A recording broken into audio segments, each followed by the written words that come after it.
In the year 2007-14, a new squad of operatives was chosen by the College of Illusion. These fools promptly went on to frustrate their DM at every opportunity. Today, still working together, because really, who else would work with them? They survive as adventurers of fortune. If you have a problem, if no one else can help, and if you can find them, maybe you can hire the Second Breakfast Club. Tony Kinney as Eddie Falzone. Jess Owen as Adira Glow. Michael Cole as Uorag. Jesse Wicks as Bill Quiverlance. Nico Rodriguez as your DM. Welcome back to the continuing tales of A Fool's Quest. I'll just go ahead and rear up. I see you, little man. You can't hide from the spirits of the forest and the rock. And you hear a female say, "Damn it, I knew it wouldn't work." And Valley drops her minor illusion, her little cantrip that she can cast, because that's pretty much all she can do with her powers, is do a little minor illusion. And she steps out from around the rock to see you, and she's like, "Hi, Uorag." So I change back to my regular form. What are you doing here? I was hoping I could talk with you guys, and I was trying to find the right time to chat. Well, we're kind of on business. I know, and that's kind of why I wanted to talk with you. We'll see what Eddie and Bill have to say with this. Okay. And I'll escort her back to where we're setting up shop. Right. So she comes down there, and yeah, you guys they're feeding the mules and brushing them, and they're picking out 2 horses and doing all this other stuff. And they're taking their time. I want the black one with the star on its head. I told you, the black one with the star on his head just got here. He needs to rest. Look at those legs. He's not even wearing shoes. Look at those legs. They're better than the other horse's legs. Well, but the other horse has shoes. Shoes. Uorag doesn't wear shoes. He's fine. No wiggle my toes. Hey, Uorag. Glad you're back. They're all crooked. And I've got Volley sitting up on my shoulder like a parrot. His toes are all crooked and full of thorns and cuts. Yeah. Calloused and awful looking. I never wear shoes. He's got a corn. It's like real ear of corn stuck in my toes. All right, so Valley's there with him. So you found Valley. She was following us. Yeah, so is you following us? What can we do for you? Well, I'm hoping you guys can maybe help me with something. I'm looking to get back in the good graces of the illusionist school. Now hear me out. So Valley she is, like I said, 3'5". She's got long brown hair, she's got pale skin, like a perfect smile. Like she is just like she's a very charismatic in appearance just to be around. Like people generally like her. And it's just kind of innate, almost kind of to a bardic level, right? Yeah. And so she says, I got kicked out of the school for a misunderstanding, and I'm trying to show that, like, I can be an attribute, and even if they don't let me back into, like, a full clique, I can still help. See, we know a little bit about that misunderstanding, Valley, and, well, it's our understanding that you broke into the dean's office to try to set us up. I broke into the dean's office to play a prank. We didn't realize how powerful that magic was going to be. Yeah, funny thing about your prank, though, with those evocation uniforms, you know? I think that's what's got him the most worried about you being a security risk and everything. Oh, they told you about the security risk thing? Well, we kind of figured it out. Oh. I'm telling you, it's a misunderstanding. Did they tell you what happened? What they found? What did they find? They found that I was writing letters to someone of another nation. But it wasn't evokers. What were you writing in the letters? I was writing letters to my sister, who is an abjurer in the Abjuration Nation. And they said that because I was communicating with somebody who is a full abjurer now, I broke protocol.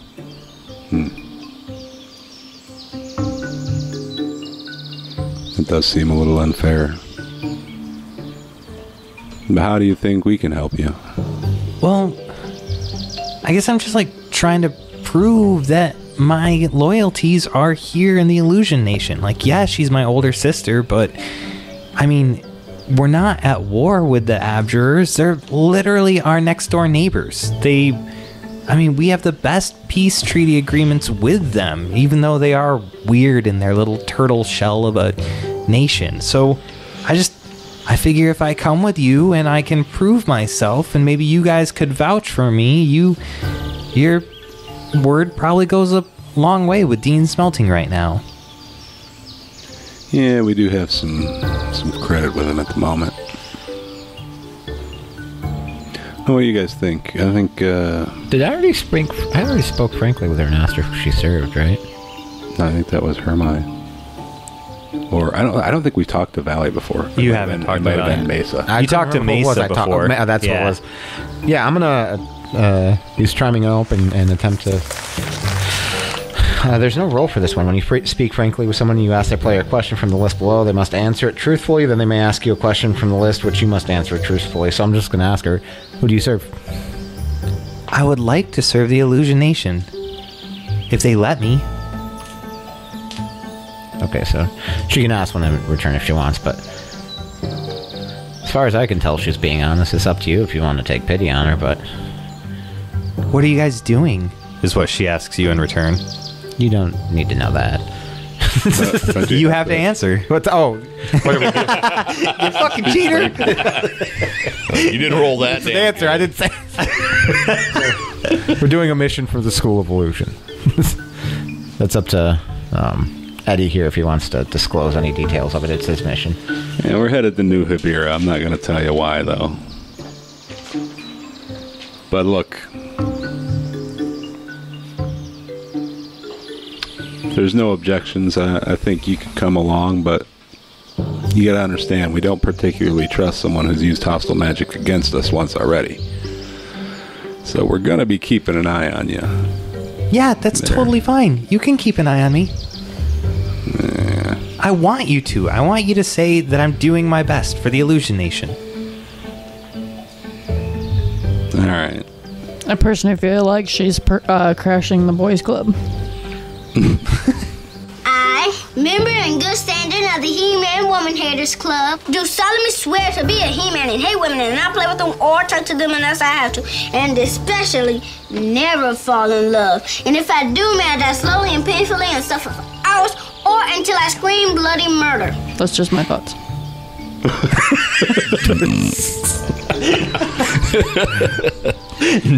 Adira's like, no girls allowed. It's fucking bullshit. Only one girl allowed.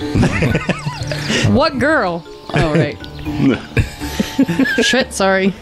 All right, Mesa. You can tag along for now. This is Valley. All right, Valley. You're not Mesa. No. All right, Valley. Plateau. You can tag along for now. It's going to be a long journey, though, and, did you bring anything for, provisions, camping, any of that? I only have a bedroll, and then I brought a bunch of Hot Pockets. All right, as long as we got something. I know we can probably make it. Stretch our provisions if we need to, too. We're not going to let you go hungry. She does have a pack under her cloak that she's got, so it's got a bedroll tied to the bottom of the pack, and then in it, just a bunch of Hot Pockets. Yeah. And it's, what, like evening now? It is evening while they're getting this stuff. It's like dinner time, so you could probably eat dinner while they're wrapping up getting your horses stuff done. I mean, they've got them pretty much good and ready to go. They're just testing them out, walking them, getting them used to the weight of the wagon at this point. I love the twack. Yeah, I'm gonna break into our hot pockets and have one of those too while we're waiting. I don't know how many I ate earlier. I'm gonna make myself a hot pocket, and then to bond, I will also make Valley a hot pocket, and they'll dust it with some golden root.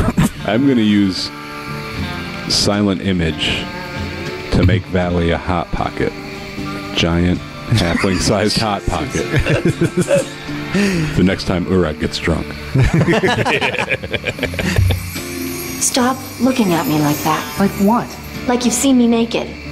All right, so you added some of that powder? Yeah, the golden root, and I'm just gonna sit down and just be generally pleasant and build rapport or whatever it is that bards do. Yeah. Not actually trying to fish anything out right now, just trying to make a bond with her. Yeah, that works. Trying to seduce the halfling. not yet. Okay. Why, you want in? I can't wait. Oh my god. So you guys chat The for a halfling's little. not quite just a right now.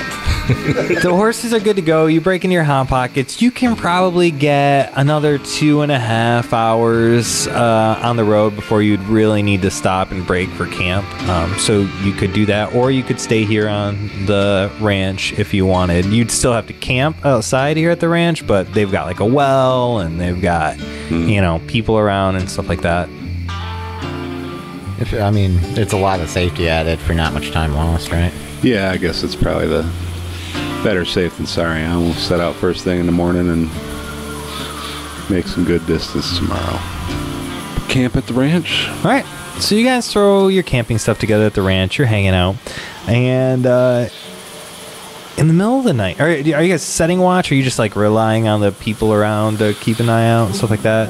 What's the area look like around where we're camped? So you're at the base of a mountain, so it's kind of still rocky terrain, but they've kind of like raked it out and made like raised beds for these garden areas that they've got around here. And they've got like I said, that horses have fenced off areas that they try to keep in a straight line so the horses aren't hurting themselves by running all over rubble. And then it kind of dips down at a pretty aggressive slope, down the rest of this hilly area towards the mainland. But it's, grass is there on the ground, and you've got some decent plants and trees and stuff growing up in little sparse areas. Okay. It's probably a little too sparse for the spiderweb thing. So when I get ready to crash out for the evening, I'm going to transform into a large mountain-ish cougar.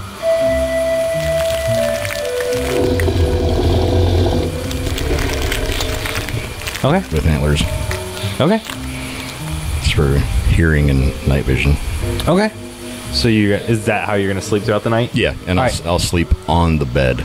Go ahead and roll Curled your up. shapeshift roll and see what you get for moves. While you're doing that, did you guys put a watch during the night, or are you just trusting the locals? Just 8. trust the locals. I'm going to sleep. 8. So that's 2. Okay. I'll sleep in the carriage. I'm just going to hang my symbols above the door so if anybody tries to open it, it's real loud. Okay. All right, cool. Adira? So if I go out to pee, it's going to... Yes, we're all going to know. We all already know. You've never peed without going, oh. Never once. That's a definite tell. I'll probably just sleep on the driver's seat, not giving it up. Okay, that's cool. And Valley busts out her bedroll and goes right to sleep. Like, she looks like she's had a rough few days. She is not. I mean, she's very pretty. She's tried to keep herself together, but her hair is not as well kept as you've seen it ever before. She's got some dirt smudges and stuff like on her neck and on her clothing, and she just looks like she's not had a good go lately. So I'll make sure I tell her, get some sleep, you'll need your rest. And if you betray our trust, I'll transform into something larger than this and eat you. Okay. dreams. So you all go to sleep, and about in the twilight hours of the night. All right. Ooh. It's super dark. The moon is hidden behind the mountain from where you are. You hear the dwarven lady that hooked everything up for you scream out, "It's alive!" Oh, God, she made a flesh golem. And then all of a sudden you hear some shattering of some noise, some like breaking, a table breaks, and she's like, no, stay, listen to me, don't go out there, no. And busting through this door is this giant, meaty, hot dog looking motherfucker. It's a Frankenstein.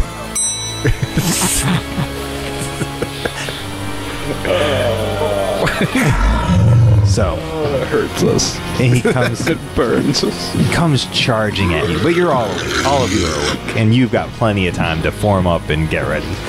So no surprise rounds for anybody, but let's go ahead and roll that initiative. And while they're rolling initiative, we're gonna take a quick break. Be right back. The new season of Roll Gay Roleplay uncovers the mysteries of Soul Quest City.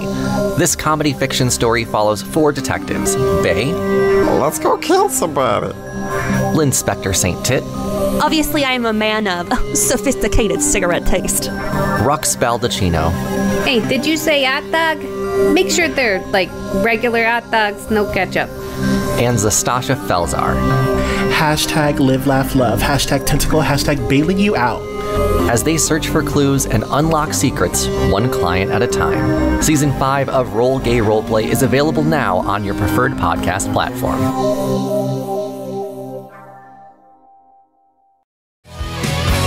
And now let's get back to the fun.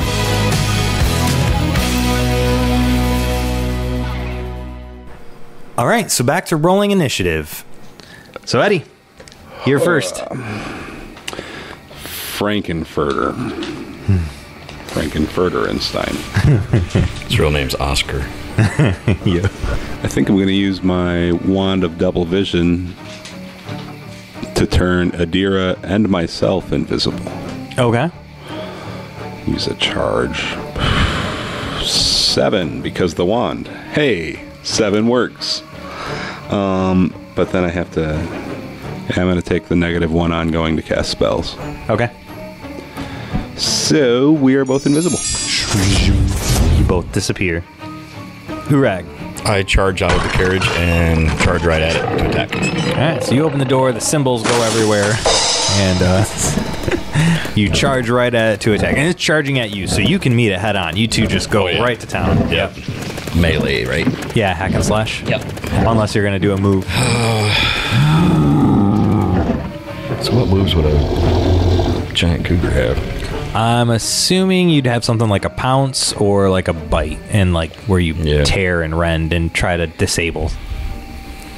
I think I'm gonna like lunge at it with a pounce and go for like that grappling rear claw rake. Okay. Oh yeah. The wrap up and then you kick their guts out. Yeah. Right? Okay. So that would be a move. So so you can do the hack and slash for your normal attack, but then if your attack is successful, then your move, you grapple him and take him down to the ground. Nice.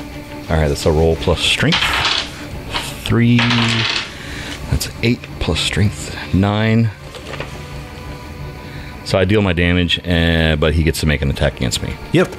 All right, so you pounce at him with your claws out, and he was charging right at you, and he had his fist raised, and he just swings hard, direct punch right into your nose, doing 6 points of damage. Ooh. He's strong. He is strong. Okay. But delicious. Okay. Well, because of the smack on the nose, that attack didn't do very well. So he got raked for 2 points. Alright, so 2 points of damage there. But you do have him grappled now on the ground, yep. Right? With your move? Yeah. Alright. So he's grappled. Yeah, I'm dug in. I could just imagine the cougar getting hit in the face and just stopping and doing that cat sneeze thing. Adira, you're up.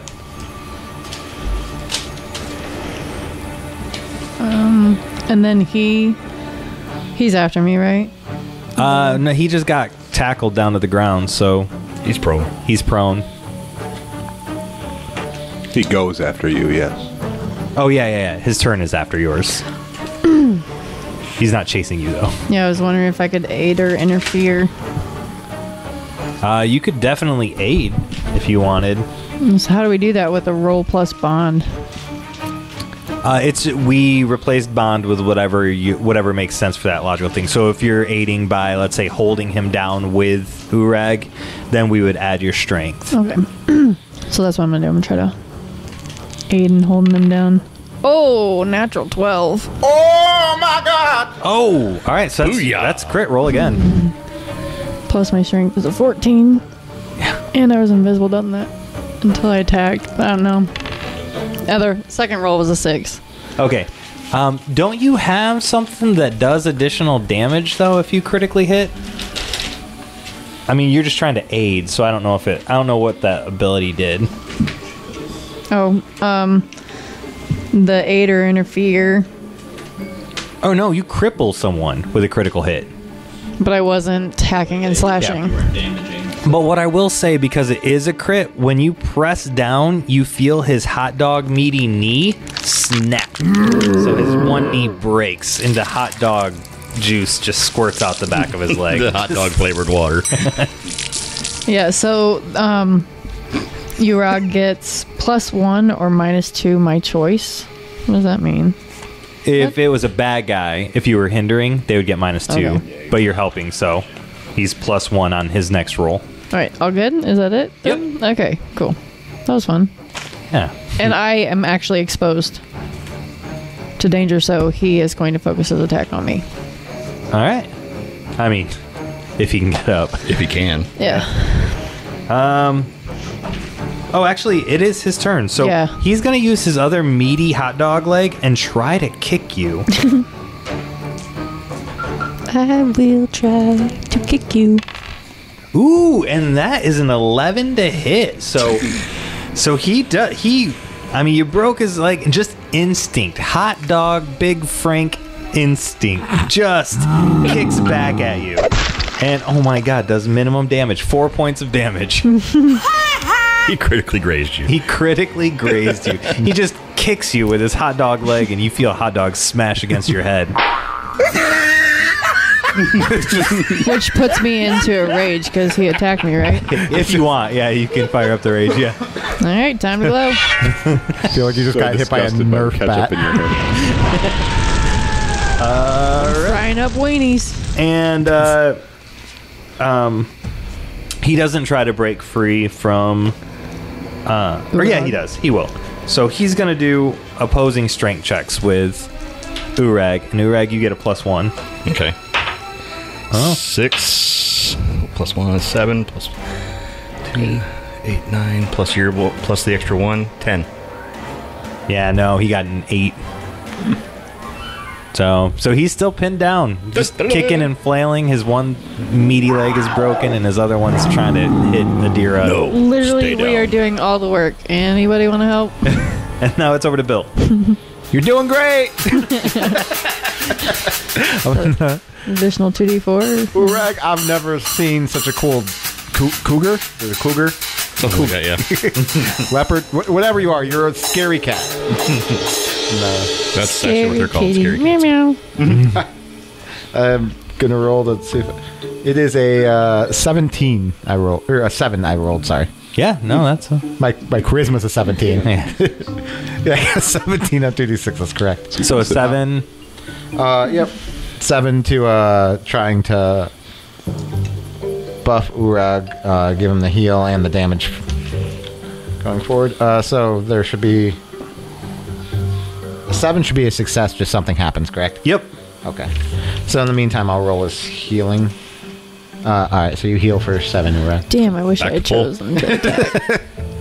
Because of my armor, I was only down 3. 2d8 forward to damage.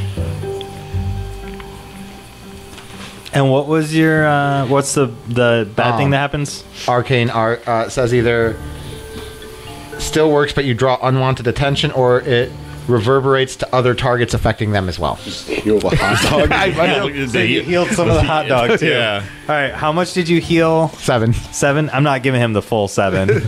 I also gave 2d8 3 damage. I don't know if you're... There's 4 left. Yeah, so he takes the remaining 4. The 4 that didn't heal Uorag. I accidentally tricked him to think his knees working still. Yeah. His leg snaps back into place. The one that Adira snapped.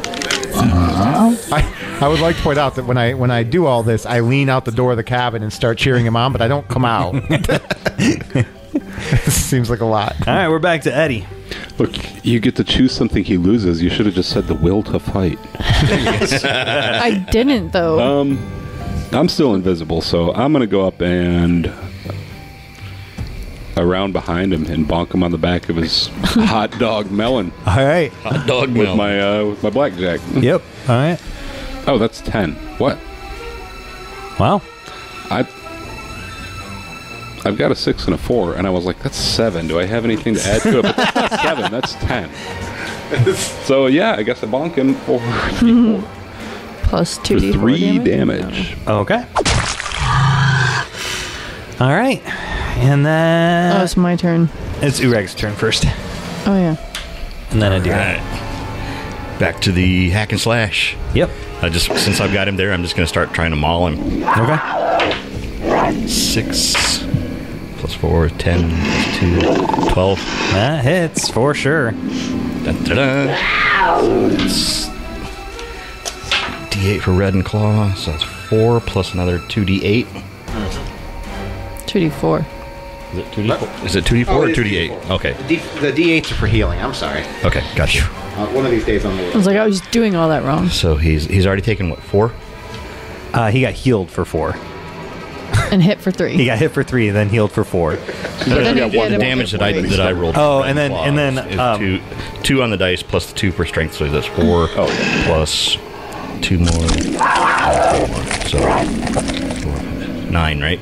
Yeah. Holy crap! Wow. Okay, so that's 12 damage altogether after what Eddie did. Jeez. All right, and so you just gouging into this hot dog meat. There are chunks of hot dog just flying out everywhere. Frank is just getting ripped to pieces, and he's like letting out this ghastly howl and hot dog. And Adira, you're up. I'm gonna yell weenie while I swing my axe. 9 to hit. Yep. 9 points of damage. All right, so you kill this thing. So Uorag moved to the side while he was biting into this thing, still holding it down. But how do you? I was still holding him down, so I kind of like dragged my axe around and kind of like shove the blade up through his chin. Oh, So I can't really swing. I can just kind of drag it. yeah. No, that tracks. So you skewered hot dog Frank with an axe. Roasted him. Yeah. And then we ate like kings. Yeah. Wieners.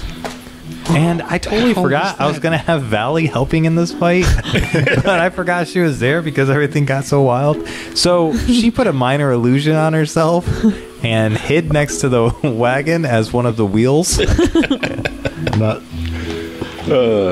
want to call it to Mary. Hey, Mary, next time make a marshmallow monster. Deal. You see her like flipping a table over in the barn that she was in. No, seriously though, why did you make this horrific thing? Oh, I was thinking maybe like we breed horses and mules here. Maybe if we could breed meat creatures, we could just have meat creatures to farm and give to the mountain folk. Where did you get the meat to make it into a creature? Oh. That's mostly horse and mule meat. It's mostly, nostrils and earlobes. Some rats from tending the fields, a few other random squirrels. It's assorted monster byproducts. I guess it's a efficient use of your your resources there, but gross. I was wondering why there was that giant lightning rod on top of the house. All right. I'm still on fire. Yeah. Bill, you want to hold out your symbol there? Oh, yeah, I'm kind of. I'll come down and carefully avoid all the hot dog juice. She brings out buns for everyone. Mary Shelley does. Brings out buns for everyone. If you're hungry, you know. Get a sliver of hot dog that Uorag's claws sliced off. And We've got Hot Pockets and Little Smokies now. I'm just on top of the carriage, licking all the hot dog juice off my fur. rubbing your face with your little cat hand. Just preening and big cat hand. All right, so do you guys go back to bed, or are you going to hit the road and washing off the hot dog flavored water? Leave if you can. What time is it? It's still like the middle of the night? Yeah, it's like 3 or 4 in the morning, you would say. I think go back to bed. Yeah. All right. Yep. Wait for the next one. So I stay in cat form, back onto bed, and I smell like hot dog. you see Mary open this giant jar or giant container of something. It's like a barrel, and on the side of it, you know, she's like scooting it over, and you can see the word spam written on it. She's like, this will take me a few weeks, but maybe we'll try again. And yeah. Hope you do. So you guys go to bed. You wake up the next morning. Before we start traveling, I need a wild magic travel check from all of you. So Ooh, D20. D20.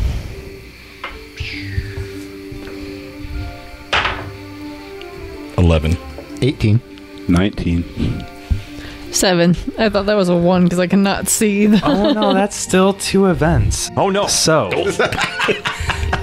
18 and a 19 18 trigger 20, events. right? So roll a D20 and tell me what you got. And these won't happen necessarily immediately. It depends on what you get. But Bill, what'd you get? 15. 15 for Bill. Okay. No. Why? Don't do that. I did. Oh, that's great. And Eddie? I got a 5. Okay. Okay. These noises you're making aren't reassuring us. Are you looking at the list? Yeah. All right. So you guys wake up the next morning and eat Hot Pockets before you hit the road. Take a leak. I mean, do you do anything morning ritual? I know Uorag's got some stuff he does typically each day. Prepare my spells and whatnot. Okay. I'm not Let's go. the same, but Clean myself and tidy myself up and make sure I look sufficiently regal. Okay.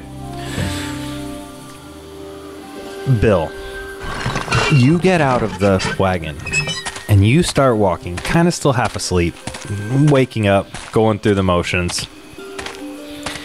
And roll me a d6. Is a 5. For the next 5 hours, Oh boy. you start to see flames every time you walk. You walk across the ground, flames shoot out beside you. You move your arm, flames shoot out beside your arm. You twist your head too far to one side, flames shoot out of your neck. What the fuck? Non-destructive flames shoot up from the ground wherever you walk or run, or with any quick movements of your body. Bruh. Adira, what did you do? What are you talking about? can the rest of us see him? Yeah, everyone can see them. Check this out real quick. I'm just going to run in a circle around God. What am I looking at? I look like the Flash on the CW. It's like, I do that all the time. I don't see anything weird. Supposed to say time to glow. I'm not supposed to be fiery. What? I'm going to tackle him and start trying to put him out. Here, hold my symbol. Smother him with a blanket. Hold my symbol.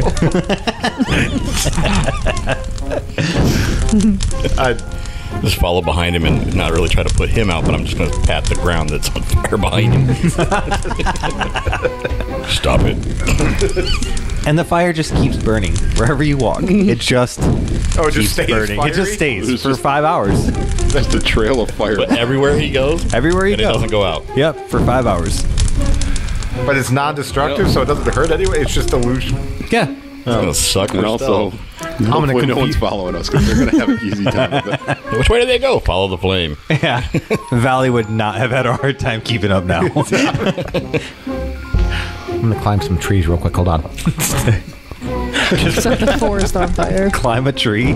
Freak out Mary Kelly when you walk. Oh, God! I've got to save the horses! Yeah, speaking of the horses, you should probably stay behind them. No, I've always actually wanted to do this. I'm going to walk around and make the Punisher's logo in flames so that they can get the shot from above at the end of the movie. That's how it happens. Or like the Crow. Bill had some meth for breakfast. You're like, this one's for Frank. Castle. Uorag is momentarily just amazed that he can stick his hand in the fire and it doesn't burn. Try to touch Adira's fire. It's real hot, real fast. Don't touch me. Cheap ass fire. Hey, watch this! I'm going to jump on Uorag's back so now he's on fire. Scruff you. Stop it. This just makes more fire on you. Yeah. It doesn't come off. It's worse than spider webs. I knew I should have eaten you in your sleep. If you should notice fires for longer than 5 hours, consult your doctor.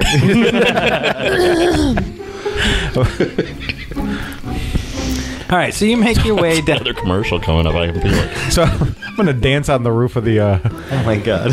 Oh my god. carriage as we're rolling away, so it just leaves a trail of fire in the air to confuse people. This is your fault. Yeah, I'm so sorry.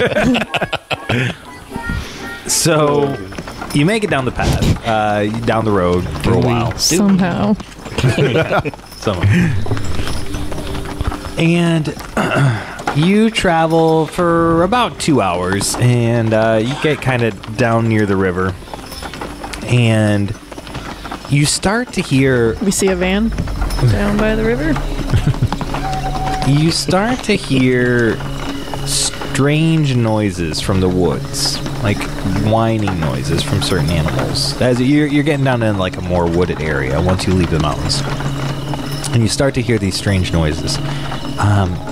And Uorag can tell out the gate there's something wrong with the natural aura here, just with his innate ability to sense the environment, especially in his own. The spirits are restless.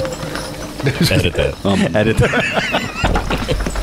For those 2 hours, I want to keep an eye on his flames and see. Actually, can I discern realities? 6, 7, 8. It's not one of the questions on the list, but Can't ask it. What do you want to know? Buy the book! Buy the book! would I be able to recreate that? Huh. And make it last? Yeah, like the fairy fire spell. I think you would. Go ahead and give me an intelligence check, though, to see if you can... Almost like an arcana roll, if you will. 9. 9? So yeah, I would say you definitely can, but it's going to take you a few hours to write out the formula, the spell, in your spell book. Cool. Alright, I'm going to work on that while we're rolling until Uorag gives us that warning. Okay. I'm going to do my best to make sure the whole wagon is on fire so that people are scared to come near here. Oh, yeah. Inside, outside, all around it.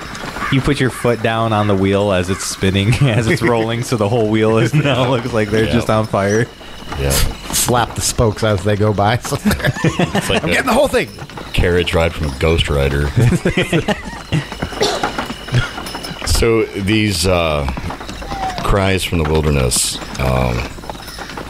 to me, that would sound like words. Are they? Is there anything I can interpret? They are animals that are communicating that there is danger around. Different animals, all sorts of different animals. Birds are acting weird.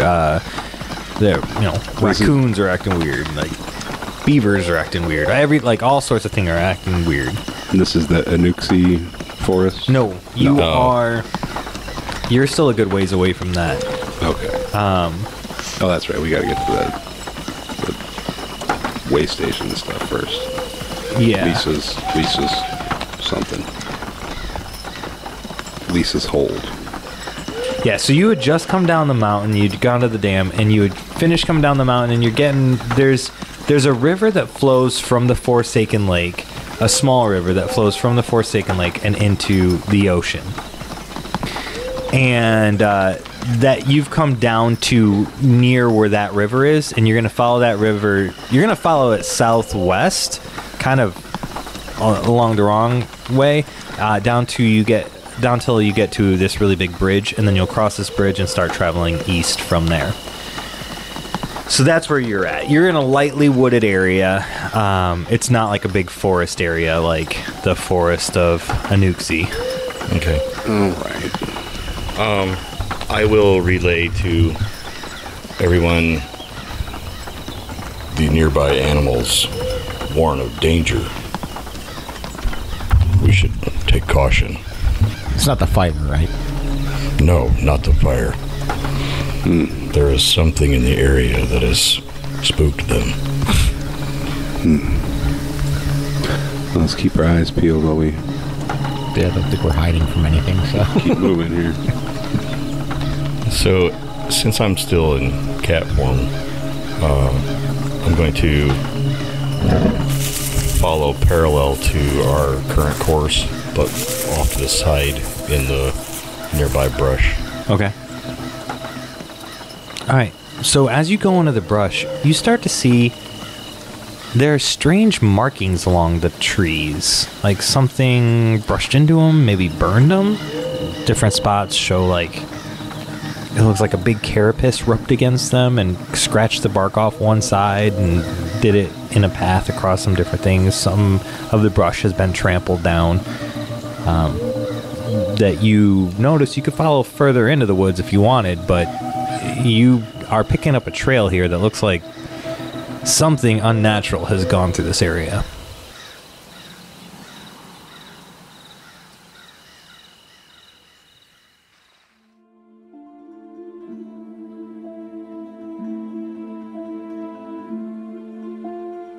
On a more serious note, there is a legend in the world of Euphrae, a story that parents tell their children before bed, a tale so widely spread that it is known within all 12 nations of Euphrae. While the hero of the tale may shift from nation to nation, the focal point of the story is the same in every variation. The story is called The 10 Souls, and it tells the tale of the most famous sword in the world, the 9 Lives Scimitar. In the story, the 9 Lives Scimitar is exceptionally long for a scimitar, extending to just under 3 feet in length. The blade is crafted with the finest dwarven steel and housed in a handle made from the strongest elven wood ever to have been grown. While the stories do not say how the sword was crafted or name the one who forged the blade, many suggest that the gods created the elves and the dwarves just to make the blade. This is nonsense, of course, but it adds a flair of poetry, don't you think? What all the stories do agree on is that the 9 Lives Scimitar is marked with 9 runes that appear on both sides of the blade. It is said that each rune houses a soul that was collected, evil souls. Legend has it that 9 different heroes have wielded the blade over the course of centuries. Each hero embarked on a personal quest against the forces of evil. Through acts of valor, clever schemes, and boundless luck, the heroes were able to confront their enemy. Upon taking the life of their enemy, the scimitar absorbed the soul of their opponent, causing the blade to grow more powerful throughout the ages. Once all 9 runes were filled with souls, the blade was activated, and the power of the bound souls could be unleashed during battle. The first soul dates back all the way to the Age of Giants. The soul of a nameless hill giant filled the first rune and granted a special force damage to the scimitar. The next 3 souls were collected throughout the Age of Chroniclers. The second rune was filled by an undead Naga Queen that granted the blade a poison property. The third rune was filled by a Demon Lord that granted the blade fires from the 9 hells. And the fourth was a Kraken that granted the sword powers of cold from the oceans. 3 more were collected during the Age of Judges, but the stories are never quite clear about the order. A Lich Soul gave the scimitar a necrotic damage. A corrupt Agathion gave the blade radiant damage. And most notably, the soul of a demigod, said to be the first dragon ever born on Euphrae, contributed a lightning damage to the scimitar. The last 2 souls were collected in the current age, the Age of Academics. This is where the stories deviate. Each tale is manipulated to match the school and nation where the story has been told. While not all stories align with which powers were granted to the blade, all revisions do agree that the blade has been filled. All 9 runes have their souls. The wielder of this blade, known as the 10th Soul, is considered a hero among bedtime stories. The hero slays evil monsters that lurk in closets and hide under beds. No creepy monsters that go bump in the night are safe from the 10th Soul. At least, that is what the children are told. Should you meet Bill Quiverlance along the road, ask him for the Song of the 10 Souls, and listen while he serenades you with the legends of old. Thank you for listening, and I hope that you have enjoyed this small piece of lore.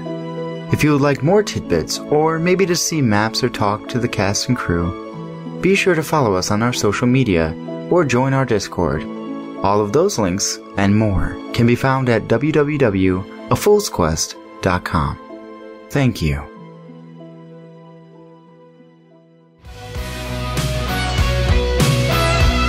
This concludes this episode of A Fool's Quest. Join us next time for more fun and daring adventure. Thank you for listening, and don't forget to like, subscribe, review, and comment on your favorite platform to listen to A Fool's Quest.